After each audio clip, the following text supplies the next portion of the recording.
Kami informasikan juga bahwa acara ini dilaksanakan dengan telah menerapkan serangkaian protokol kesehatan yang berlaku.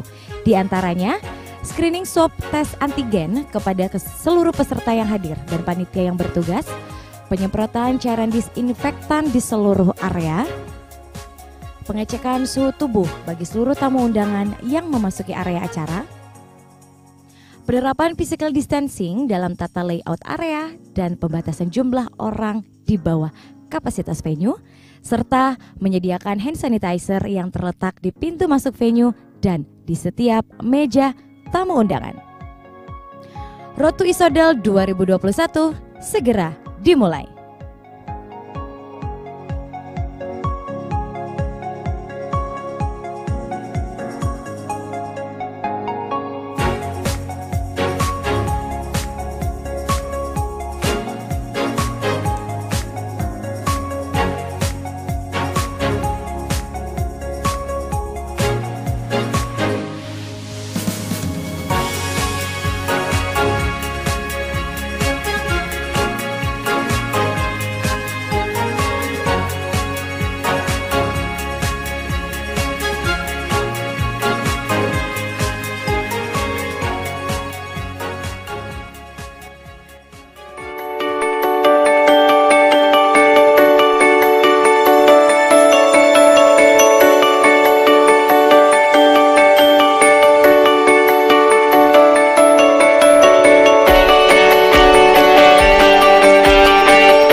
Assalamualaikum warahmatullahi wabarakatuh.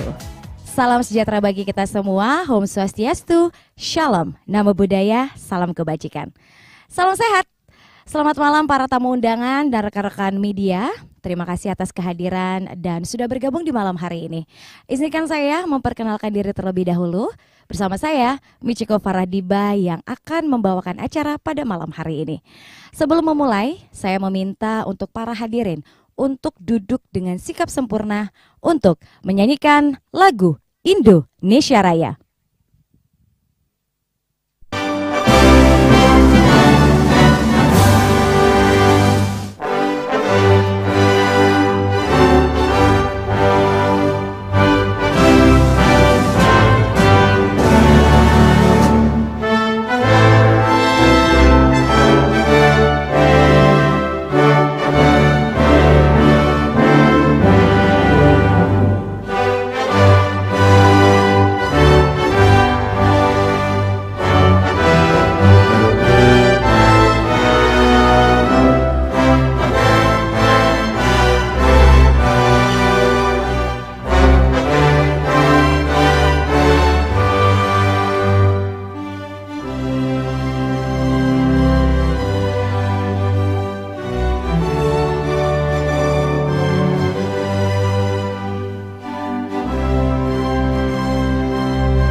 Terima kasih.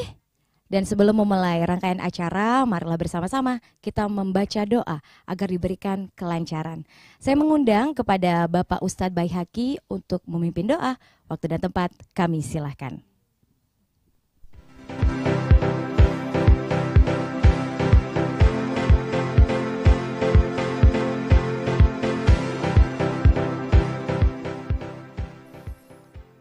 Assalamualaikum warahmatullahi wabarakatuh.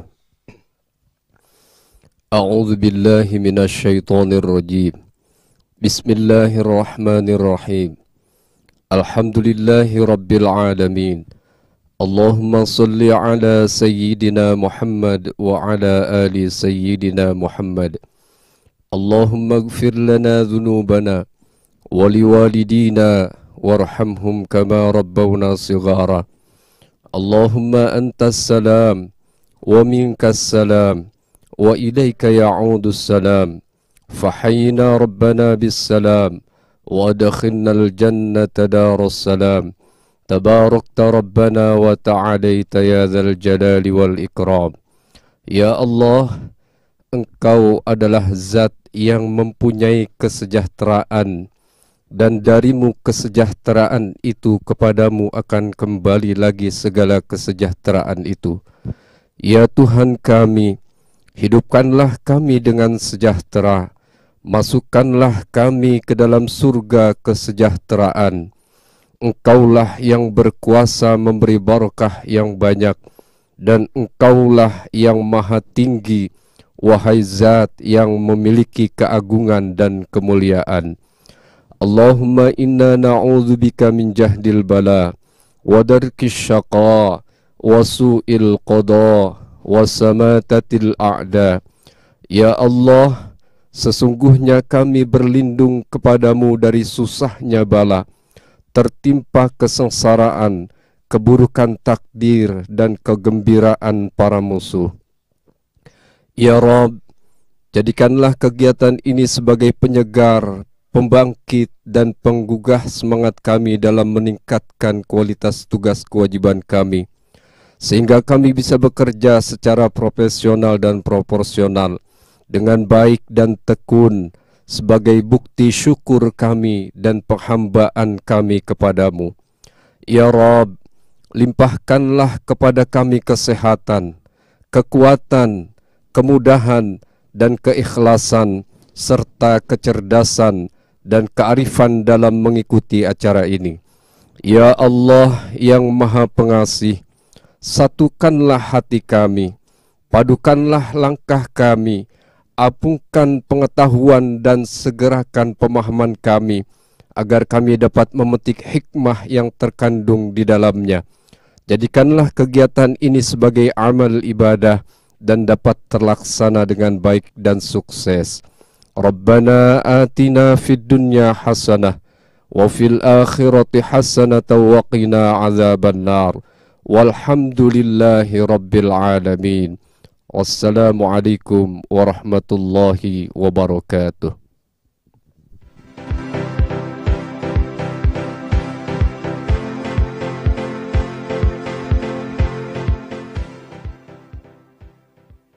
Wassalamualaikum warahmatullahi wabarakatuh. Untuk membuka rangkaian acara pada malam hari ini, langsung saja kalau begitu saya persilahkan ya kepada Kepala Pusdatin Kementerian Pendidikan, Kebudayaan, Riset dan Teknologi, kepada yang terhormat Bapak Dr. M. Hasan Habibie, STMSI, untuk langsung memberikan pemaparan ISODEL 2021.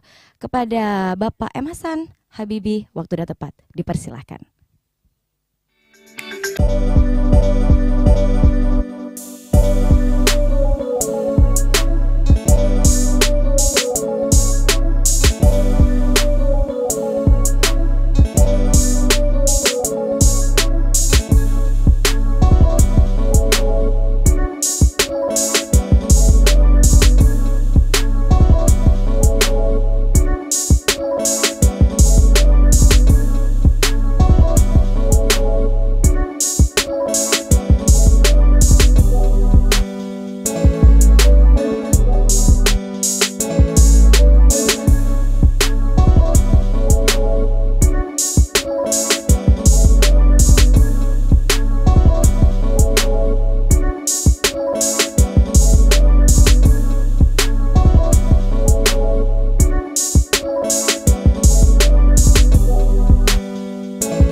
laksanakan di Bali, tahun 1998 kita laksanakan di Bandung, tahun 99 kita laksanakan di Surabaya, tahun 2001 kita laksanakan di Yogyakarta, dan tahun 2007 cukup lama jedanya kita laksanakan di Bali, tahun 2009 kita laksanakan di Yogyakarta kembali, di tahun 2012 kita laksanakan di Bali, dan tahun 2018 kita laksanakan agenda ini juga di Bali.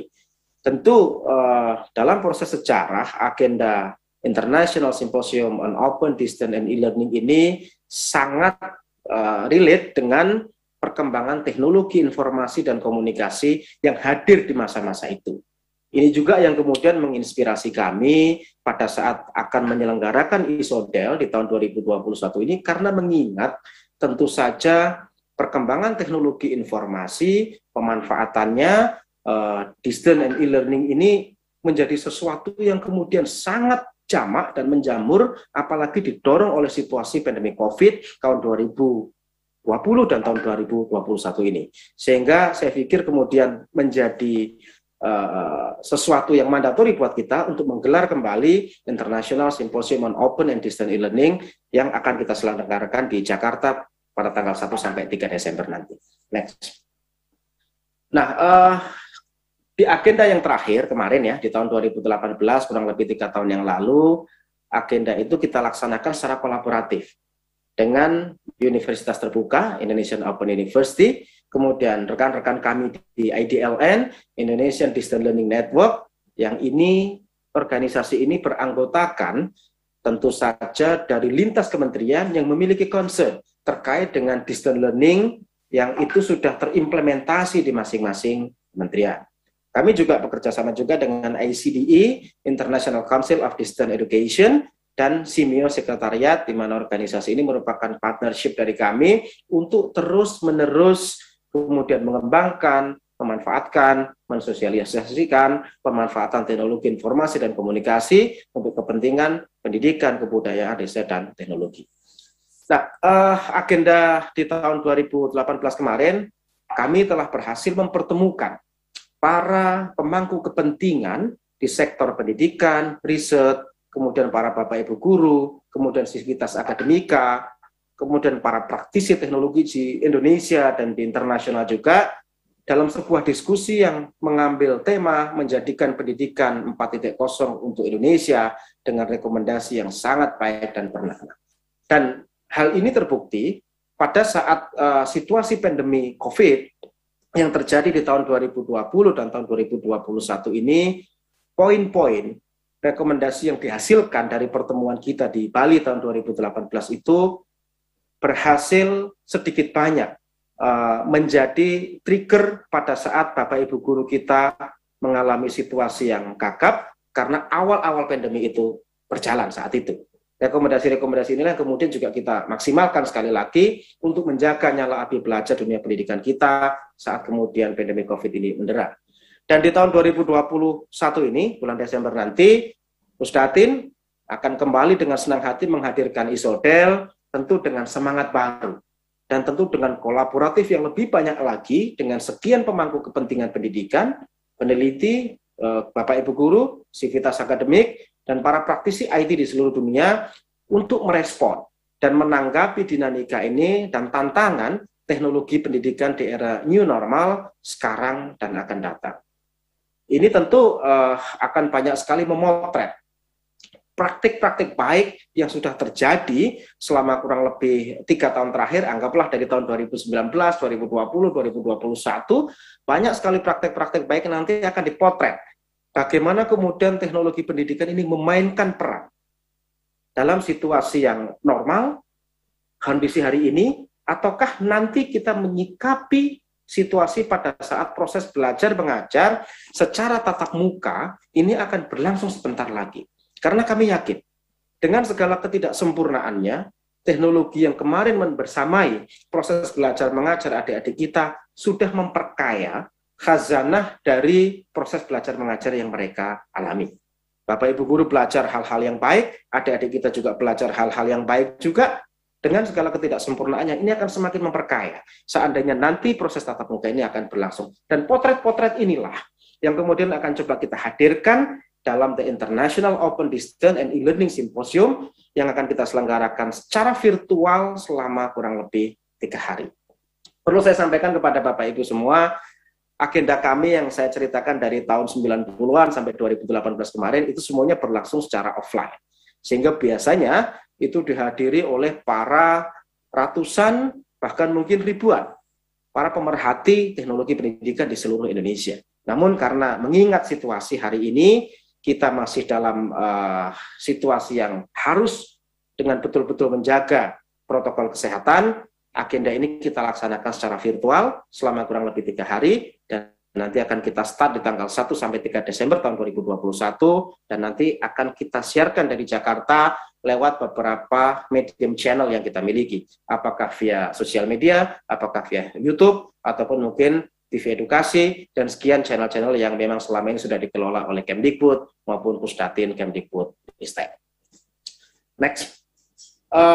Pada kesempatan kali ini, nanti kami juga kembali sekali lagi akan berkolaborasi dengan beberapa instansi, beberapa unit. Yang pertama kita akan berkolaborasi dengan UNESCO, kemudian berkolaborasi juga dengan Universitas Terbuka, dengan rekan-rekan kami di IDLN, kemudian kita juga berkolaborasi dengan Majelis Ulama Indonesia, khususnya di bidang Komisi Pendidikan dan Kaderisasi, serta kita juga bekerja sama dengan ICE Institute, Indonesian Cyber Education Institute, ini sebagai sebuah lembaga baru yang memang memiliki concern terkait dengan aktivitas proses belajar mengajar lebih khusus lagi di situasi cyber semacam ini.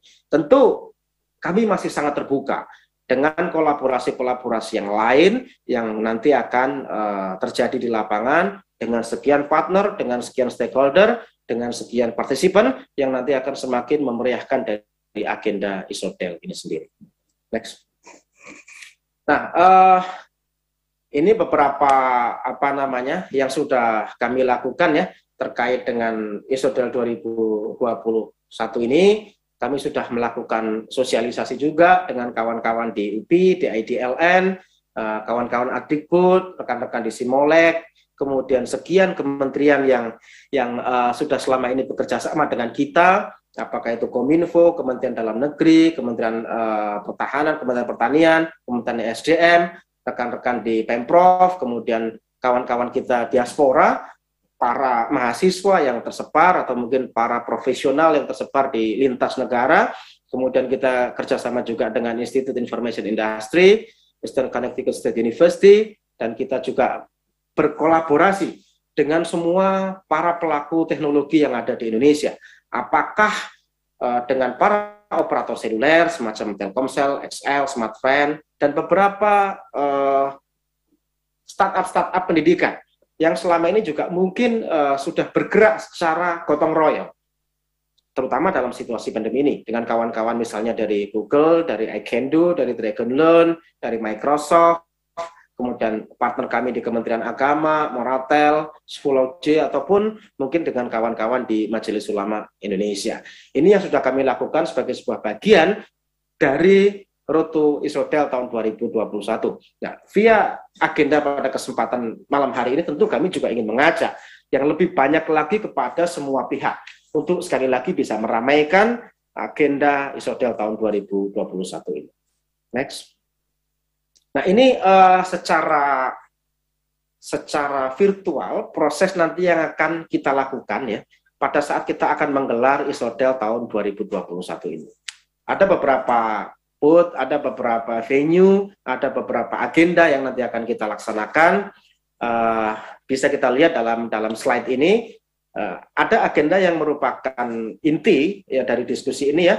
Tentu di situ akan ada sekali discussion panel dalam bentuk international webinar, atau kita juga ada agenda-agenda terkait dengan ISODEL Talk dalam bentuk podcast yang nanti akan menghadirkan para narasumber-narasumber baik dari dalam negeri maupun dari luar negeri. Kita juga ada venue atau launch buat teman-teman media center. Terus kemudian, nah ini yang baru.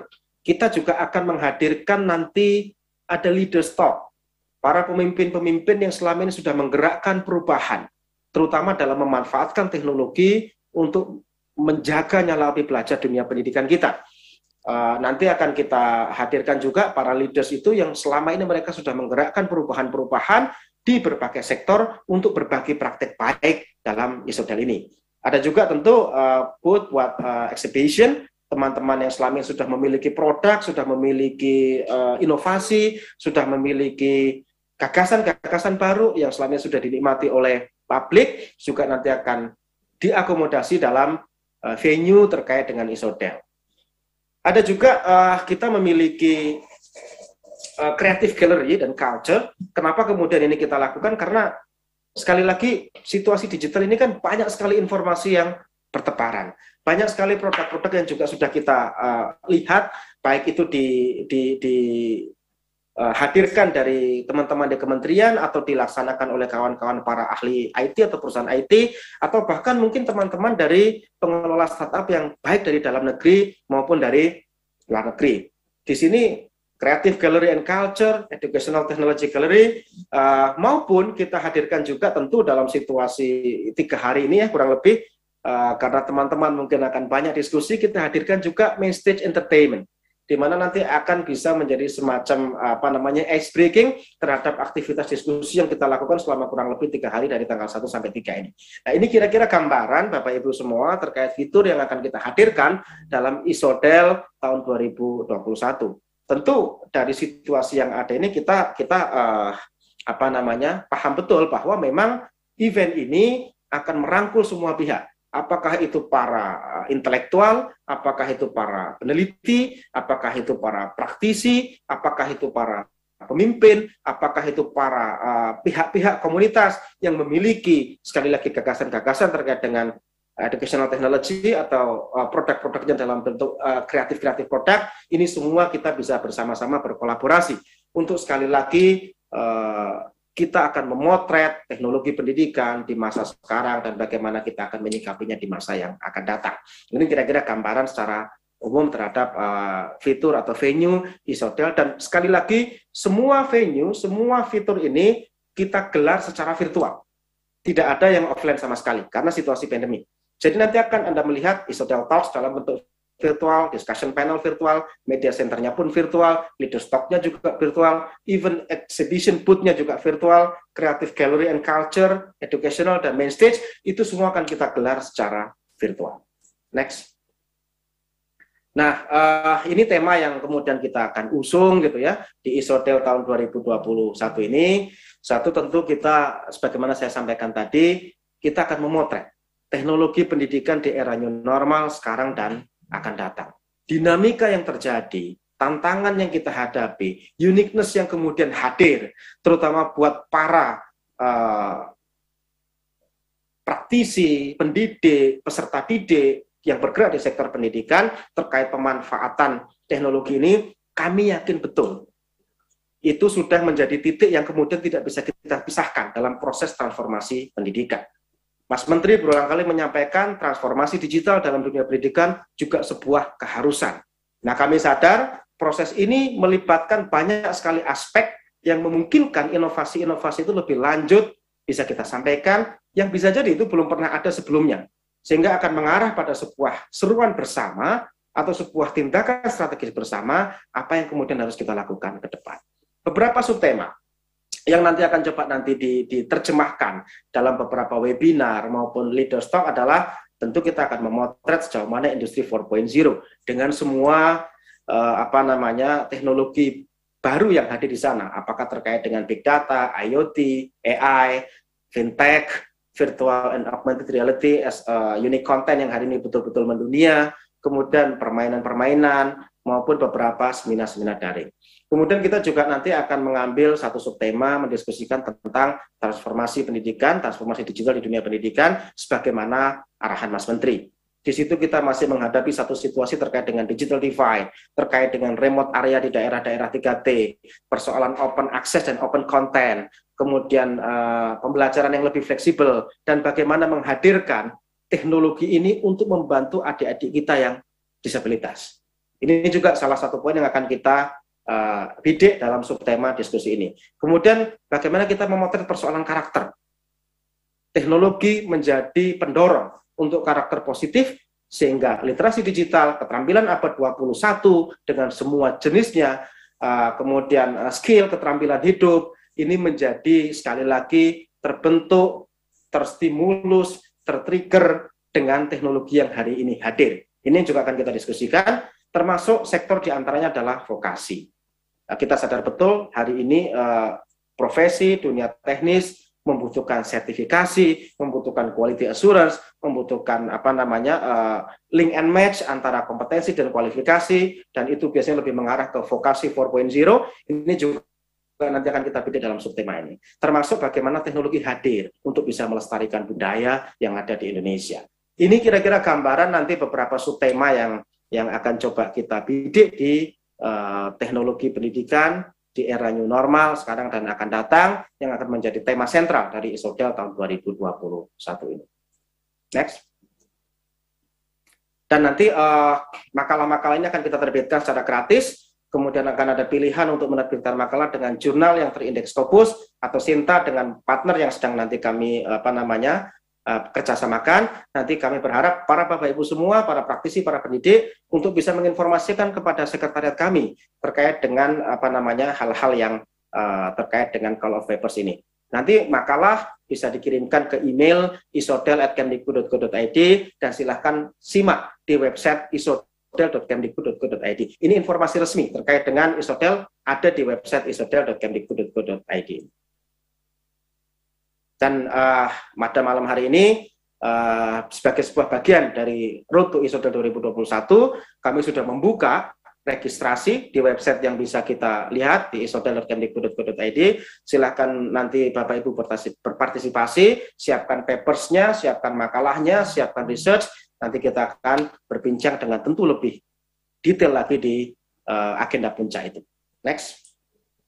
Saya pikir itu menjadi bagian dari akhir paparan kami, dan alhamdulillah pada kesempatan malam hari ini sudah berkenan hadir Bu Sesjen, Ibu Suharti PhD. Selamat malam dan selamat datang Ibu. Demikian sedikit tadi paparan yang bisa kami sampaikan terkait apa yang sudah kita lakukan terkait perjalanan ISODEL sampai tahun 2021 ini.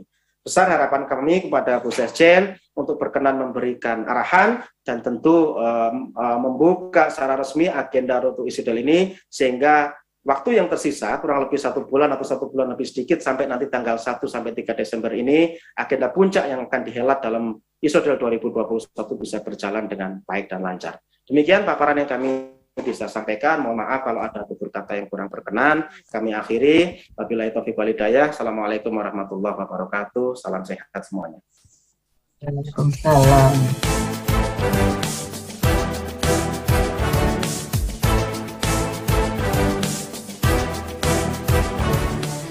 Terima kasih kepada Bapak Dr. M. Hasan Habibi, STMSI, selaku Kepala Pusdatin atas pemaparannya. Baiklah, seperti yang beliau katakan, untuk mengajak kita semua untuk bisa berpartisipasi dan segera mendaftar ISODEL 2021. Jadi silakan Bapak Ibu, ayo daftar sekarang juga. Baik, sebelum kita memasuki acara selanjutnya, marilah kita sapa terlebih dahulu yang sudah bergabung bersama kita walaupun secara virtual ya. Selamat malam dan juga selamat datang kami ucapkan untuk Ibu Insinyur Suharti MA PhD yang sudah bergabung bersama kita pada malam hari ini. Baik Bapak Ibu para hadirin ya, selanjutnya kita akan masuk ke momen yang sangat-sangat kita tunggu sekali pada malam hari ini. Saya izin mengundang kepada Sekretaris Jenderal Kemendikbud Ristek, kepada yang terhormat Ibu Insinyur Suharti MA PhD, Kementerian Pendidikan, Kebudayaan, Riset, dan Teknologi untuk meluncurkan program Road to ISODEL 2021 dengan tema Teknologi Pendidikan dalam Kenormalan Baru Sekarang dan Seterusnya. Dan inilah dia video Road to ISODEL 2021.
minta tepuk tangan secara virtual Bapak Ibu. Wow, luar biasa sekali. Yes, itulah tadi sudah kita saksikan bersama video peluncuran program Road to Isodal 2021.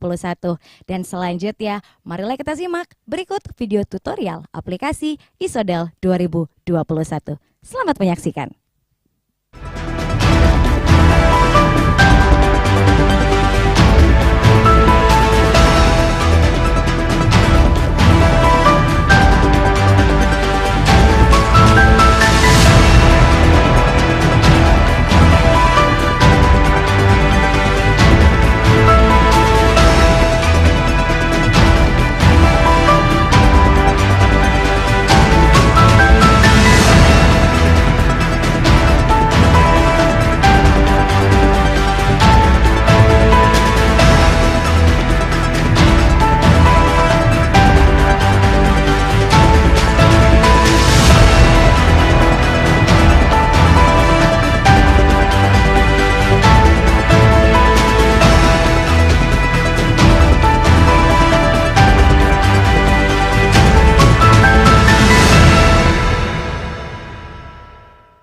Wow, luar biasa kembali Bapak Ibu. Saya ucapkan banyak terima kasih untuk semua yang sudah mendukung acara ini dan telah diresmikannya acara untuk hari ini.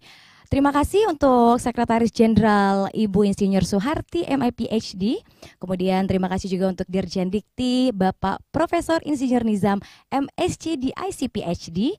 Dan Kapus Datin Bapak Dr. M. Hasan Habibi, ST MSI. Dan tentunya untuk seluruh para dosen dan tamu undangan yang telah bergabung di acara webinar Road to Isodal 2021. Pada bulan Desember 2021 mendatang, Pusdatin Kemendibutristek akan menyelenggarakan kembali International Open Distance and E-Learning Symposium atau ISODEL di tahun 2021. Berkolaborasi dengan pemangku kepentingan pendidikan, peneliti, pendidik, akademisi komunitas, dan praktisi di seluruh dunia menanggapi dinamika dan tantangan teknologi pendidikan dalam kenormalan baru sekarang dan seterusnya. Adapun tujuan acara pada malam hari ini mengajak kepada seluruh komponen masyarakat, terutama praktisi pendidikan, peneliti, pengajar, serta akademisi dari dalam negeri maupun luar negeri untuk mendaftarkan diri. Dan tentunya mengirimkan hasil penelitian sesuai tema kepada panitia, sekaligus meluncurkan aplikasi pameran virtual dan membangun awareness pelaksanaan ISODEL 2021 di masyarakat. Dan untuk informasi yang lebih lengkap lagi, marilah kita dengarkan pemaparan dari para narasumber untuk malam hari ini. Dan untuk para hadirin nanti yang memiliki beberapa pertanyaan, kami persilahkan untuk bisa menuliskan di kolom chat dan akan dibacakan di akhir pemaparan. Baiklah, untuk membuka pemaparan malam hari ini, kami persilahkan kepada yang terhormat Ibu Insinyur Suharti, MA PhD selaku Sekretaris Jenderal Kemendikbudristek untuk memberikan pemaparannya. Kepada Ibu Suharti, waktu sudah tepat, dipersilakan. Terima kasih, Mbak.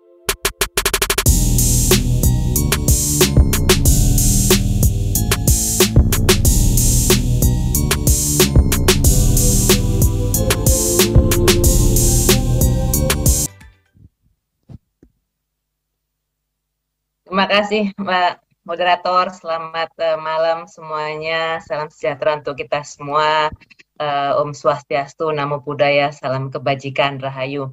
Tadi Pak Hasan sudah menjelaskan perjalanan ISODEL dari tahun 95, 9 kali conference sampai terakhir tahun 2018.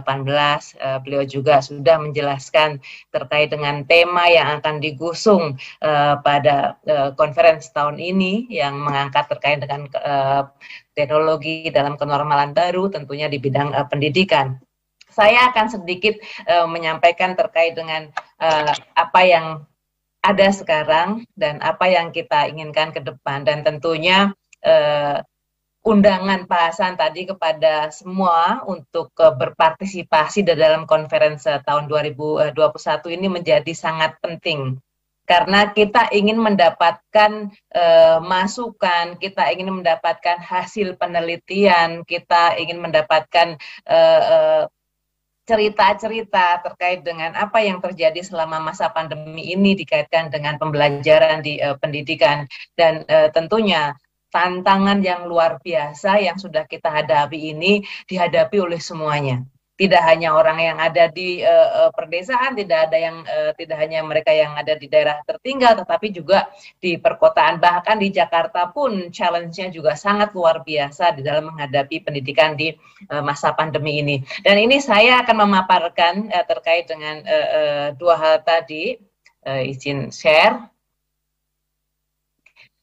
untuk lebih menginspirasi ini, apa saja sih nanti yang bisa dijadikan bahasan ketika teman-teman semua, Bapak Ibu semuanya, adik-adik akan memberikan masukan kepada kita semua, kepada pemerintah utamanya ke Kemdikbudristek untuk memastikan kontribusi teman-teman semua di dalam memastikan pendidikan ini bisa berjalan dengan lebih baik, berjalan dengan lebih berkualitas meskipun challenge di dalam masa pandemi ini luar biasa. Dan ini saya akan menjelaskan terkait dengan strategi pembelajaran yang kita pikirkan.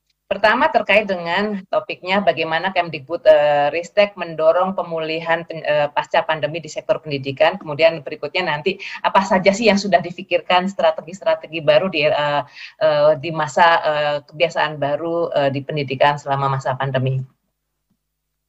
Ini yang sekarang kita lakukan yang sudah disiapkan. Oops. Kok nggak mau? Sebentar.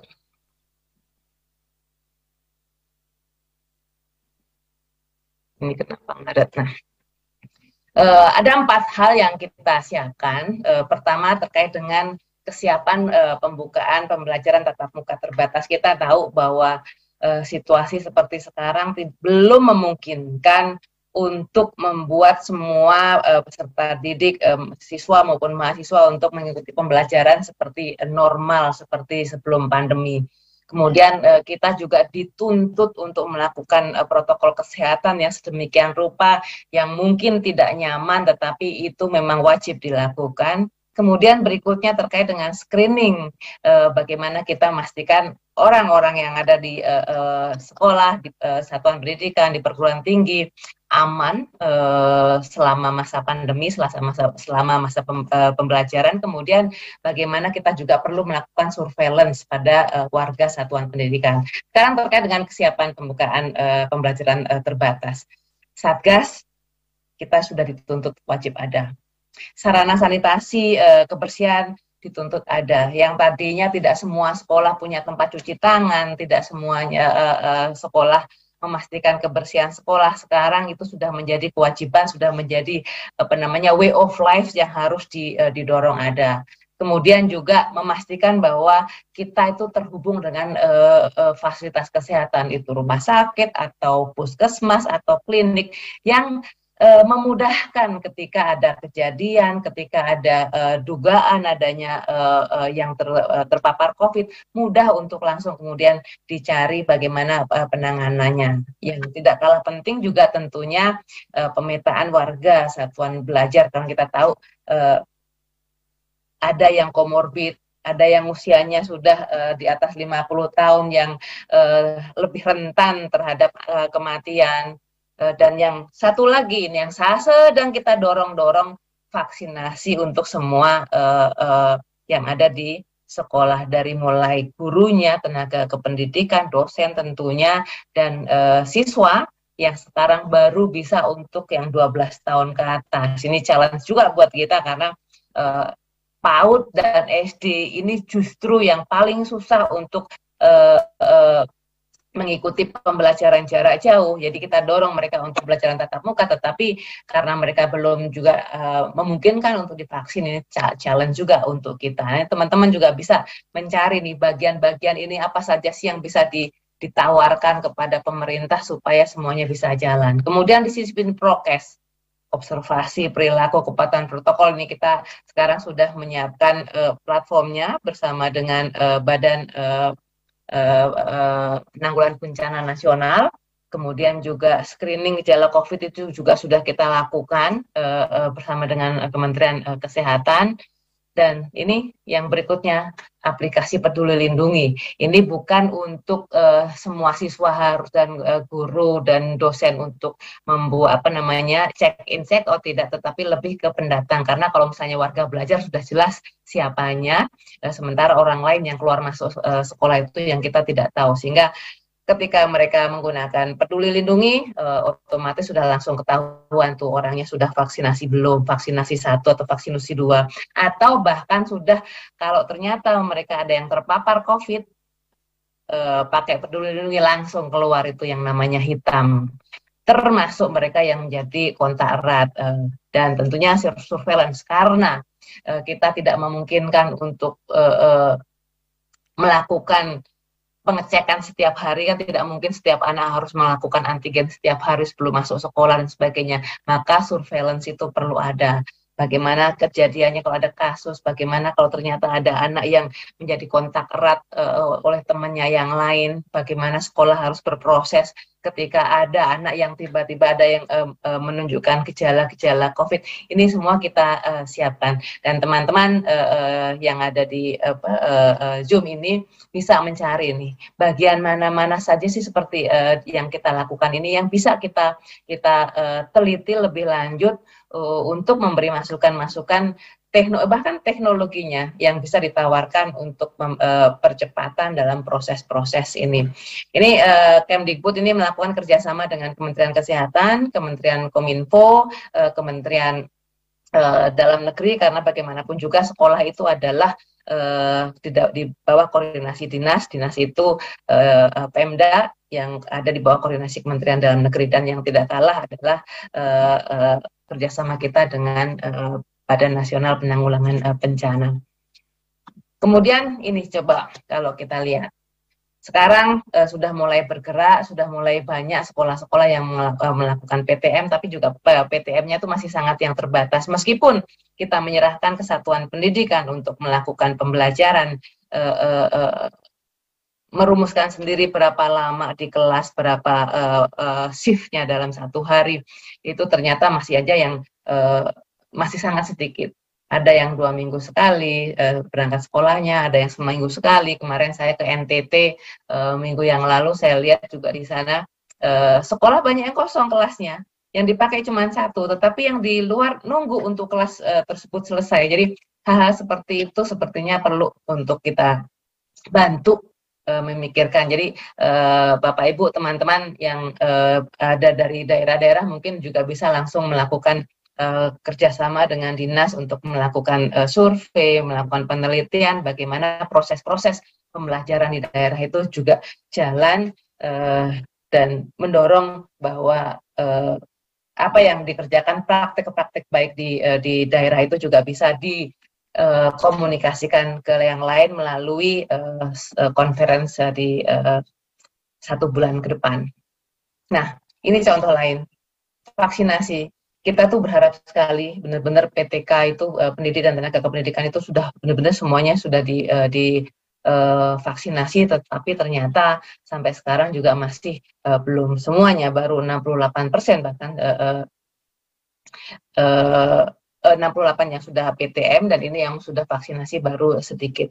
Hanya di kota-kota besar, daerah-daerah yang maju yang sudah banyak vaksinasi, sementara daerah-daerah lain masih sangat sedikit. Ini mungkin juga bisa dijadikan suatu penelitian tersendiri ini terkait dengan vaksinasi ini. Nah, untuk anak-anak sekolah ini menjadi lebih berat lagi kalau kita lihat di sini. Provinsi DKI Jakarta sudah sangat bagus, sudah sangat banyak ya, sudah 97%, Bali sudah 92%, tetapi daerah lain termasuk kampung halaman saya, Lampung masih 40%, Maluku Utara 3%. Ini betul-betul butuh dorongan. Ini dengan kondisi seperti ini tidak memungkinkan kita untuk melakukan pembelajaran yang normal seperti biasa. Kita tidak ingin anak-anak juga disituasikan dalam kondisi yang berisiko. Mungkin teman-teman juga bisa memberikan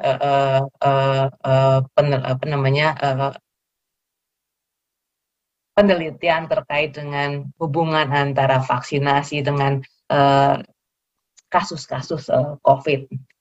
Ini juga informasi saja bahwa belum semua sekolah juga menerapkan menggunakan kurikulum yang kurikulum khusus yang dibangun, kurikulum darurat yang dibangun untuk masa pandemi ini. Masih banyak yang menggunakan kurikulum biasa, sehingga banyak keluhan juga di masyarakat bahwa kok sekolahnya cuma sebentar tetapi kurikulumnya harus banyak, semuanya harus diberikan, sehingga anak-anak menjadi bebannya menjadi sangat berat. Ini juga bisa dicek, bisa diteliti lebih lanjut bagaimana hasil-hasil pembelajaran anak-anak yang ada di sekolah dengan penerapan kurikulum darurat dibandingkan dengan kurikulum lain. Kemudian apa strategi yang dilakukan? Strategi yang akan kita kerjakan ke depan, kita tetap mengacu kepada konsep Merdeka Belajar, bahwa tetap payungnya utama adalah pendidikan berkualitas bagi seluruh rakyat Indonesia. Kita ingin memastikan semua anak Indonesia dimanapun mereka berada, itu selalu yang saya ungkapkan berkali-kali, dimanapun, siapapun mereka, dimanapun mereka, dengan latar belakang apapun, dari miskin sampai yang kaya, dari yang tidak berkebutuhan khusus sampai berkebutuhan khusus, semua punya peluang yang sama untuk mengikuti pendidikan. Dan pendidikannya seperti apa? Tentunya yang berkualitas. Nah, ini kan menjadi sangat berat ketika pandemi terjadi. Normal saja susah untuk menciptakan pembelajaran yang berkualitas, apalagi di dalam situasi pandemi. Dan ini tuntutan teknologi menjadi sangat penting. Namun teknologi juga terbatas. Bagaimana kita bisa memastikan bahwa semua anak, termasuk di daerah tertinggal sekalipun, misalnya mereka yang tidak punya akses internet, bisa tetap mendapatkan layanan baik. Mungkin teman-teman juga punya ide-ide kreatif bagaimana memastikan bahwa di daerah-daerah tersebut yang tidak ada akses pada internet bisa tetap mengikuti pembelajaran dengan baik. It's also teknologi. Jadi teknologi tidak selalu yang rocket science teknologi, tetapi teknologi-teknologi yang bisa diterapkan dalam situasi-situasi yang penuh keterbatasan. Nah, ini ada beberapa platform yang kita gunakan. Pertama terkait dengan manajemen sumber daya sekolah. Ini memastikan bahwa sekolah itu tata kelolanya baik, meskipun dalam situasi pandemi tetap juga harus akuntabel. Kita punya sekolah juga mendapatkan pembiayaan, oleh karena itu biaya yang diberikan kepada sekolah itu harus dikelola dengan sebaik-baiknya. Kemudian platform guru penggerak. Ini bagaimana guru-guru ini juga dituntut untuk bisa memberikan layanan yang terbaik, memastikan anak-anaknya itu juga tetap punya kompetensi yang baik, punya karakter yang baik, yang kemudian dalam satu komunitas di sekolah itu menjadi semakin kuat, punya jiwa gotong royong, punya rasa toleransi yang tinggi, semuanya itu dikemas demikian rupa dalam masa pandemi. Kemudian platform kurikulum ini juga disiapkan untuk memastikan bahwa semua murid itu juga punya akses kepada kebutuhan-kebutuhan pengembangan dirinya. Dan yang terakhir terkait dengan platform kesiapan karir, ini khusus untuk lebih ke vokasi dan pendidikan tinggi untuk menghubungkan antara satuan pendidikan dan industri, satuan pendidikan dengan satuan pendidikan yang lain, untuk memastikan bahwa seluruh lulusan kita punya kemampuan dan skills yang mencukupi, sehingga mereka ketika lulus bisa tidak hanya sebatas mencari pekerjaan dan diterima pekerjaannya, tetapi juga didorong untuk mampu menciptakan pekerjaan. Nah, ini ada beberapa platform yang sudah jalan, yang disiapkan oleh Kemdikbud, yang bisa dimanfaatkan oleh semuanya. Dan ini Pak Hasan di sini yang sangat besar peranannya terkait dengan semua platform-platform yang ada di Kemdikbud. Kita punya platform untuk bersama menghadapi corona. Kita punya platform rumah belajar yang sudah disiapkan cukup lama di Pusdatin dan sudah digunakan. Kita tentunya terus menginginkan rumah belajar ini menjadi semakin user friendly, semakin relevan dengan kebutuhan-kebutuhan tidak hanya siswa tetapi juga guru. Kemudian juga ada TV edukasi yang sudah jalan juga, yang ini juga butuh masukan-masukan apa sih yang sebenarnya disukai oleh anak-anak, program-program apa yang sangat kontributif terhadap proses belajar mengajar. Kemudian juga di pembelajaran digital oleh kantornya Pak Hasan ini, Pusdatin, yang bersama Siamolek untuk menyediakan pembelajaran jarak jauh khususnya untuk anak-anak yang Indonesia yang ada di luar negeri. Jadi mereka yang tidak memungkinkan masuk ke sekolah umum di negara masing-masing atau yang ingin mengikuti kurikulum nasional, mereka tetap disediakan aksesnya. Ini cukup banyak, nanti Pak Hasan juga bisa cerita berapa banyak mereka yang mengakses platform ini. Laman guru berbagi ini juga sangat penting karena di situ guru-guru dengan metode pembelajarannya itu berbagi trik dan materi bagaimana mereka melakukan pembelajaran yang itu bisa digunakan sebagai contoh atau materi materi oleh guru-guru yang lain. Kemudian diajar oleh Siamolek Kemdikbud ini juga disiapkan. Ini Siamolek itu adalah centersnya Indonesia untuk pembelajaran jarak jauh. Jadi Indonesia itu punya 7 centers Asia Tenggara pekerjaannya yang membantu tidak hanya Indonesia tetapi semua negara-negara di Asia Tenggara di dalam pengembangan model pembelajaran. Nah, Siamolek ini yang untuk pembelajaran jarak jauhnya. Aplikasi daring untuk paket APC ini juga disiapkan untuk membantu mereka yang tidak mungkin masuk sekolah formal, mereka masuk pendidikan non formal, mengikuti paket APC, mereka juga butuh tentunya materi-materi yang bisa diakses dari mana-mana. Kemudian membaca digital ini juga disediakan. Kami sedang menyiapkan platform untuk buku-buku bacaan yang termasuk di dalamnya buku-buku bacaan yang hasil translasi dari buku-buku bacaan dari negara-negara lain yang kita mendapatkan hibah untuk bisa diterjemahkan, dan bukunya sangat-sangat baik. Ini juga kita pastikan bisa diakses oleh semua. Suara edukasi nanti Pak Hasan juga bisa berbagi informasi terkait dengan semua ini. Tatap muka daring, program Sapa ini juga ada, program belajar dari rumah ini juga Pusdatin yang menyiapkan ini juga ada. Nah, dalam masa pandemi ini tentunya platform-platform digital ini menjadi suatu keniscayaan yang dibutuhkan oleh semua warga belajar, memastikan materinya ada. Kemudian juga contoh-contoh baik ada, termasuk di sini bank soal ada, kelas mayanya juga disiapkan.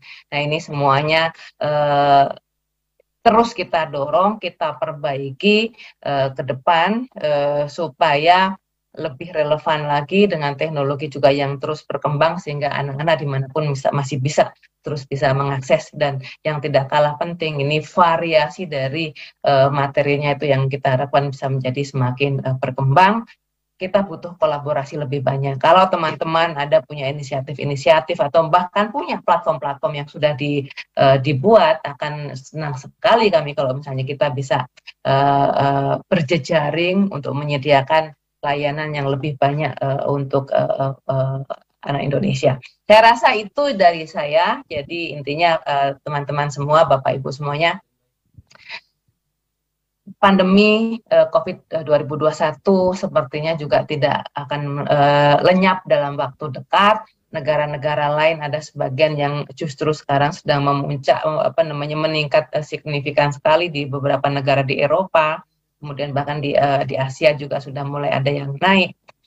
Kita tetap harus jaga diri dan memastikan kita juga menjaga warga belajar, menjaga warga satuan pendidikan dari muridnya sampai gurunya sampai tenaga kependidikan lainnya untuk tetap aman, tetapi proses pembelajaran juga harus tetap dipastikan terjadi secara berkualitas. Oleh karena itu berbagai macam teknologi ini kita dorong untuk bisa membantu agar proses pembelajaran ini bisa dilaksanakan dengan lebih baik lagi.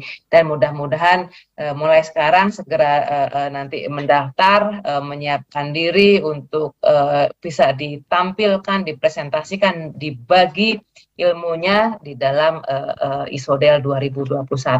Demikian dari saya, terima kasih banyak. Assalamualaikum warahmatullahi wabarakatuh. Waalaikumsalam warahmatullahi wabarakatuh. Waalaikumsalam warahmatullahi wabarakatuh. Terima kasih kepada Sekretaris Jenderal Kemendikbudristek Ibu Insinyur Suharti MA PhD atas pemaparannya. Dan kami mohon Ibu untuk berkenan ya untuk standby kembali karena akan meluncurkan program Road to ISODEL 2021. Kami persilakan kepada Ibu Insinyur Suharti MA PhD.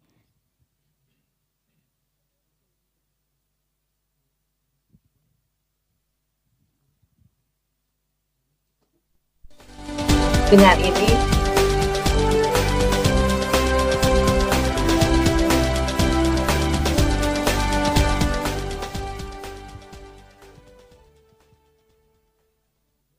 ini saya luncurkan Road to ISODEL 2021. Yes. Baik, terima kasih kami ucapkan kembali ya. Oke, telah resmi diluncurkan tentunya. Luar biasa sekali Bapak Ibu para hadirin yang berbahagia pada malam hari ini. Terima kasih sekali lagi kepada Ibu Suharti. Dan selanjutnya kami mohon kesediaannya kita undang kepada Direktorat Jenderal Pendidikan Tinggi atau Dikti yang terhormat Bapak Profesor Insinyur Nizam MSc DIC PhD untuk memberikan pemaparannya. Waktu dan tempat dipersilahkan.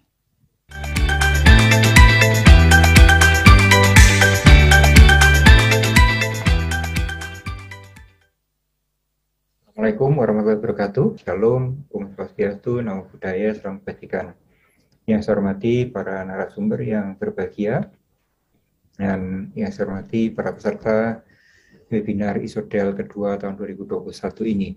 Alhamdulillah kita panjatkan kehadirat Allah SWT, Tuhan Yang Maha Kuasa. Kita semua diberikan kesehatan sehingga bisa mengikuti seminar ini dalam keadaan sehat walafiat. Pertama saya ingin menyampaikan apresiasi pada panitia yang telah menyelenggarakan acara ISODEL ini. Semoga melalui seminar ini akan dapat dirumuskan berbagai kebijakan untuk pengembangan open and distance education maupun e-learning di tanah air. Izinkan saya berbagi layar.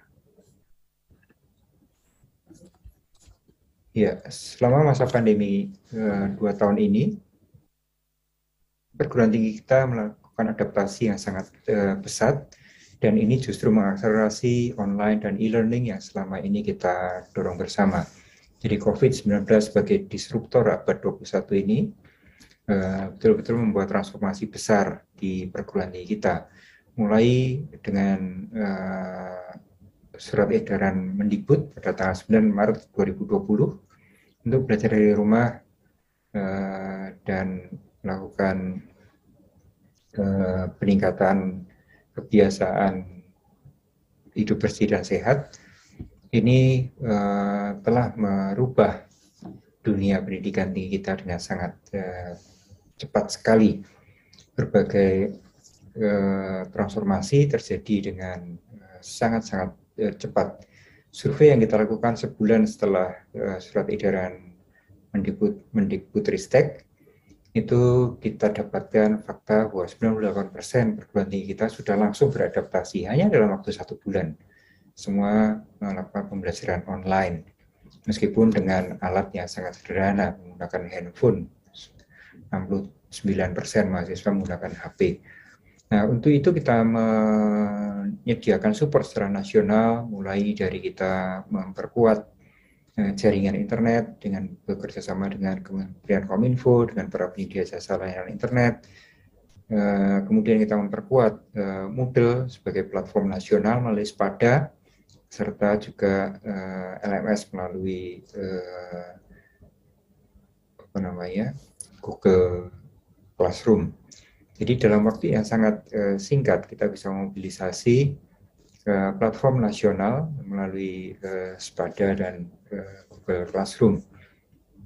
untuk digunakan oleh seluruh perguruan tinggi kita menyelenggarakan e-learning dan online learning. Nah, pada saat yang sama sebetulnya kita sedang melakukan transformasi perguruan tinggi kita melalui program Kampus Merdeka, di mana salah satu programnya adalah pertukaran mahasiswa. Ya, mahasiswa bisa mengambil mata kuliah lintas prodi, bahkan lintas perguruan tinggi. Dan ini kita mendapatkan akselerasinya melalui pandemi ini, melalui Permata Sakti, pertukaran mahasiswa Nusantara dengan basis teknologi informasi. Kemudian juga berbagai macam program Kampus Merdeka kita selenggarakan selama masa pandemi ini. Nah, pembelajaran tentu tidak hanya pembelajaran daring, tapi juga membentuk karakter, membentuk perilaku, akhlak dari adik-adik mahasiswa, dan itu kita lakukan dengan berbagai macam program kerelawanan mahasiswa dalam mengatasi pandemi kemarin. Luar biasa sekali, puluhan ribu kalau tidak ratusan ribu mahasiswa yang telah bergabung dalam berbagai macam kegiatan kerelawanan, baik untuk mitigasi pandemi, untuk pemulihan ekonomi, untuk pembelajaran dari rumah, membantu guru melakukan pembelajaran dari rumah, dan sebagainya. Kemudian juga penelitian dari perguruan tinggi juga sangat banyak yang dilakukan selama masa pandemi kemarin, dengan riset-riset terapan yang menghilir menjadi karya-karya yang berguna di dalam mengatasi pandemi. Juga kampus mengajar ini juga bagian dari memastikan pembelajaran berjalan untuk seluruh anak-anak kita. Jadi ini satu bentuk dari open education, pembelajaran terbuka. Semua ikut terlibat bergotong royong memastikan pembelajaran tetap terjadi di tengah masa pandemi. Dan kampus mengajar ini kita menerjunkan puluhan ribu mahasiswa untuk membantu pembelajaran dari rumah. Berbagai kegiatan kerelawanan juga bentuk dari pembelajaran yang kita lakukan selama masa pandemi. Program Permata Sakti, pertukaran mahasiswa Nusantara berbasis teknologi informasi ini juga memperkuat online dan e-learning secara nasional dan mengakselerasi penggunaan teknologi di dalam pembelajaran daring. Dan kita juga di tahun 2021 ini meresmikan ICE Institute sebagai MOOCs nasional kolaborasi 15 perguruan tinggi yang bersama-sama menyediakan pembelajaran jarak jauh melalui e-learning yang bisa diakses oleh seluruh mahasiswa dari Sabang sampai Merauke. Jadi ini Merdeka Belajar untuk Semua. Ini kita luncurkan pada 28 Juli 2021. Selain itu kita juga memperkuat Spada sebagai platform pembelajaran daring secara nasional yang bisa digunakan oleh seluruh perguruan tinggi untuk bergotong royong melakukan pembelajaran daring. Penguatan open distance dan e-learning selama tahun 2020-2021 telah lahir selain ICE Institute, juga telah lahir Universitas Cyber Asia di tahun 2020, Universitas Cyber Muhammadiyah tahun 2021, dan Universitas Insan Cita Indonesia ini juga di tahun 2021. Jadi 3 Cyber University lahir di tahun 2020 dan 2021 ini. Ini bagian dari upaya kita memperkuat dan memperluas akses ke pendidikan tinggi yang berkualitas dan relevan. Serasa pembelajaran yang kita peroleh dari pandemi ini justru mengakselerasi penggunaan teknologi digital di dalam pendidikan tinggi kita, dalam pembelajaran online, learning, e-learning, dan transformasi digital di perguruan tinggi kita. Memperluas akses melalui pemanfaatan teknologi. Demikian yang dapat saya sampaikan. Semoga semangat gotong royong untuk mencerdaskan kehidupan bangsa ini terus menggelora beyond masa pandemi ini. Terima kasih. Wassalamualaikum warahmatullahi wabarakatuh. Shalom, Om, Santi, Santi, Santi, Om.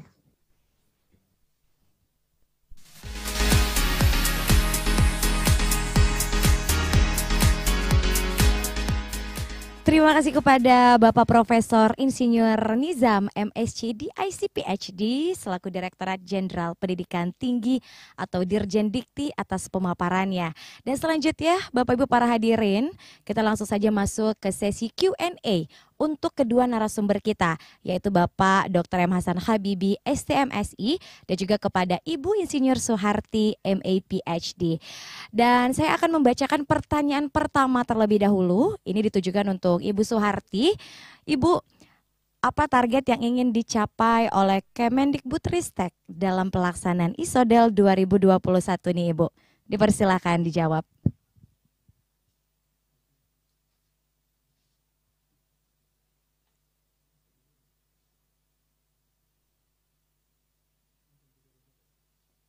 Selamat malam, terima kasih atas pertanyaannya ya. Tentunya target kalau namanya seminar, target itu harus ada target berapa orang sih yang perlu hadir di dalam pertemuan tersebut gitu ya, yang berpartisipasi. Kita mentargetkan 1.000 orang minimal ya Pak Hasan ya. Kita harapkannya banyak nih yang hadir, apalagi ini kan juga daring juga bisa diikuti dari mana-mana, termasuk yang dari luar negeri juga akan sangat mudah untuk mengikutinya. Dan juga kita inginnya bahwa ISODEL 2021 itu betul-betul bisa menjadi ajang bagi semua nih, bagi pendidik, bagi praktisi, komunitas pendidikan, organisasi-organisasi untuk bisa sharing terkait dengan praktek baik, kemudian juga hasil-hasil kreasi, inovasi, temuan-temuan baru terkait dengan proses pembelajaran di era normal ini menjadi keinginan kita untuk diperoleh selama ISODEL 2021 ini. Dan tentunya dengan berbagai macam sharing itu, banyak orang, banyak pihak, pendidik dimanapun juga mendapatkan inspirasi untuk bisa menerapkan, misalnya menguji coba apa yang sudah ditampilkan, dipaparkan di dalam seminar, di dalam proses pembelajaran masing-masing. Itu Mbak. Iya, baik. Masih ada pertanyaan kedua Ibu Suharti, mohon izin ya Bu ya. Pertanyaannya adalah bagaimana sejauh ini keberhasilan 11 sumber belajar yang dikelola oleh Kemendikbudristek, terutama di tengah situasi pandemi seperti ini, Ibu Suharti, silakan dijawab. Secara detail mungkin Pak Hasan bisa membantu menjelaskan ini di bawah Pak Hasan, tetapi ini ke semua platform itu berjalan. Dan banyak yang mengakses, apalagi selama masa pandemi ini tambahan orang yang mengakses menjadi lebih banyak karena banyak kan materi-materi yang harus dicari melalui internet. Anak-anak juga kita tahu, guru juga sudah mendapatkan kuota internet kemarin, jadi lebih banyak lagi yang mengakses platform kita. Ditambah contoh-contoh seperti platform guru berbagi, ini semakin banyak guru yang sharing terkait dengan apa yang mereka kerjakan, praktek-praktek baik yang mereka kerjakan. Luar biasa Mbak. Nanti yang terkait dengan rumah belajar, berapa banyak yang mengakses sekarang Pak Hasan, silahkan Pak Hasan. Baik, terima kasih. Izin menambahkan tadi pertanyaan yang disampaikan terkait dengan beberapa laman-laman ya, yang tadi sudah disampaikan oleh Bu Sesjen. Saya perlu sampaikan yang pertama begini, rumah belajar itu membernya udah 21 juta. Artinya itu untuk sebuah ukuran startup, sebuah ukuran website aplikasi itu luar biasa. Member sampai sekian juta itu tadi. Ini salah satu contoh indikasi. Kemudian misalnya contoh yang kita kelola lagi terkait dengan akun belajar.id. Akun belajar.id itu hampir 5 juta membernya, padahal itu belum ada 1 tahun Bu usianya. Yang kita launch di akhir tahun 2020 kemarin dan baru bergerak kencang sekali di 2021 ini. Kemudian juga misalnya kayak tayangan BDR yang disiarkan di TVRI waktu itu. Nah itu juga waktu kami sempat lihat di salah satu hasil survei yang dilakukan kawan-kawan terkait dengan media, itu rating BDR itu terutama untuk mapel-mapel pagi itu berada di top list rating dibandingkan siaran-siaran yang lain yang ada di televisi swasta. Nah ini 3 contoh itu yang menunjukkan bahwa sebetulnya kalau konten-konten pendidikan, konten-konten pembelajaran itu kita kelola dengan baik dan mampu menjawab kebutuhan dari para peserta, tentu ini akan tetap mendapatkan minat, apalagi situasi ke depan proses belajar mengajar kita akan mengarah kepada hybrid learning. Demikian tambahan informasinya sedikit, Bu Sesjen. Ini kita sekarang juga sedang menyiapkan yang platform yang untuk memudahkan guru menyiapkan rencana pembelajaran. Jadi kalau kemarin masih guru bikin RPP yang susah gitu, kita sekarang sedang menyiapkan kemudahan itu, ditambah lagi nanti RPP-nya seperti ini, materinya ngambil dari mana, materi-materinya juga sudah bisa langsung diakses secara online. Jadi tidak usah susah-susah. Tidak hanya materi tertulis, tetapi juga video, program-program televisi juga menjadi bagian dari yang bisa diakses untuk pembelajaran itu. Ya, baik, siap. Terima kasih Ibu Suharti dan juga Bapak Hasan untuk jawabannya. Tapi tahan dulu, ada satu pertanyaan nih ya. Izin bertanya kepada Pak Hasan, Pak. Ini dari Triwahyuni dari Suara Karya. Pertanyaannya adalah, target peserta ISODEL sendiri tahun ini berapa orang? Apakah ada capaian khusus yang akan diraih tahun ini? Apa saja? Dan karya nyata peserta tahun lalu seperti apa? Kepada Bapak Hasan, dipersilakan untuk dijawab. Baik, terima kasih. Kalau yang pertama tadi nampaknya sudah disinggung sama Bu Sesjen tadi. Jadi ada kurang lebih sekitar mungkin 1.000 lah minimalnya yang kita harapkan nanti bisa bergabung dari praktek-praktek baik itu sendiri. Yang itu nanti kita harapkan kalau kita bicara target yang tahun kemarin, 3 tahun yang lalu mohon maaf, itu hasilnya hanya kita rangkum dalam proceeding Bu Sesjen. Atau mungkin teman-teman yang nanti akan menyimak 3 tahun yang lalu hasilnya dalam proceeding yang kemudian kita kumpulkan dan kemudian kita sebarluaskan. Nah, target tahun ini kita berharap hasilnya itu bisa terindeks, entah itu di Scopus atau di Sinta 2, Bu. Ini akan memberikan nilai tambah tentu buat para peneliti, para praktisi. Ya, kemudian nanti akan juga tentu akan berbeda kasusnya kalau daripada sekedar proceeding yang kita keluarkan. Dan kami terus terang sudah melakukan koordinasi dan langkah-langkah mengarah ke sana supaya karya nanti dari para Bapak Ibu guru, para dosen, para praktisi bisa syukur-syukur bisa masuk Scopus Index, kemudian yang kedua minimal masuk jurnal Sinta 2 yang ada di Indonesia. Terkait dengan syaratnya. Ada syaratnya Bapak Ibu semuanya deh semua. Kualitasnya harus lebih bagus. Betul. Nah tentu kalau kita ingin masuk ke sana, kalau kita ingin terindeks ke Scopus atau masuk ke Sinta 2, tentu kan harus mengikuti kaidah-kaidah, syarat-syarat, kualitas yang sudah ditetapkan. Tapi seandainya pun nanti belum masuk Scopus atau Sinta 2, tetap kita siapkan prosedurnya juga, Bu, di kami untuk kemudian menjadi sebuah knowledge management terkait dengan praktek-praktek baik selama situasi pandemi ini, pemanfaatan teknologinya seperti apa. Dan apa yang terjadi di 3 tahun yang lalu, di 2018, bagaimana saya tadi sudah sempat sampaikan kepada Bapak Ibu semua, banyak sekali sebetulnya poin-poin inovasi yang saat itu ditelurkan di Bali, itu dipakai dalam situasi pandemi. Contoh misalnya, saat itu kelas mayanya rumah belajar belum mulai banyak pengguna, saat itu ya 3 tahun yang lalu. Pas kemudian ada pandemi, semua memanfaatkan kelas maya.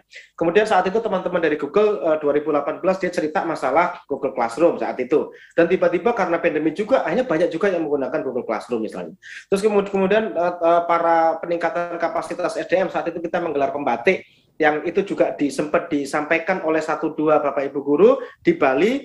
Ternyata di tahun 2020 ini Bapak Ibu guru yang selama ini sudah concern di pembatik menjadi duta rumah belajar itu betul-betul terasa banget kebermanfaatannya, karena di tangan mereka lah para duta rumah belajar itu kemudian pemanfaatan TIK lebih maksimal, lebih terstruktur, lebih tersistematis, itu bisa digulirkan ke rekan-rekan sejawat, dan ini sangat membantu dalam kita kemarin mengalami situasi pandemi. Itu contoh beberapa praktik baik yang terjadi di 2018 kemarin, dan betul-betul ya menemukan momentum di tahun 2020 karena situasi teknologi yang betul-betul maksimal berjalan karena pandemi COVID. Demikian, Mbak. Iya, baik. Ibu Suharti dan juga Bapak Hasan, saya mohon kesediaannya untuk tetap standby ya, karena kita akan melakukan sesi foto bersama terlebih dahulu. Dipersilahkan, berikan senyuman yang paling menarik pada malam hari ini karena kita akan bersiap-siap sekali untuk ISODEL 2021. Baik, saya hitung 3, 2, 1. Boleh mungkin kepalan semangat tangannya satu kali lagi, Ibu Suharti dan juga Bapak Hasan. Siap, ada jempol, ada kepalan tangan biar semangat. 3, 2, 1. Iya, baik. Sekali lagi. Biasanya kalau Bu Harti begini, Sarang heo, boleh. Sarang you katanya, saya Sarang baru you. tahu kalau ternyata sarang you. Baik. Cinta, I love you, everyone. Love you too Bu Suharti. 3, 2, 1. Iya, baik. Terima kasih sekali lagi kami ucapkan kepada Ibu Suharti dan juga Bapak Hasan atas waktu dan juga kesediaannya pada malam hari ini. Bapak Hasan dan juga Ibu, terima kasih ya. Baik Bapak Ibu para hadirin. Tentunya waktu juga yang harus memisahkan kita karena tibalah kita di penghujung acara pada malam hari ini. Terima kasih sebesar-besarnya kepada rekan-rekan media dan para tamu undangan yang telah bersedia meluangkan waktu untuk hadir di malam hari ini. Tentunya saya Michiko Faradiba pamit undur diri. Selamat malam dan sampai berjumpa di Isadel 2021. Wassalamualaikum warahmatullahi wabarakatuh. Waalaikumsalam warahmatullahi wabarakatuh. Terima kasih, Bu Sesjen. Terima kasih.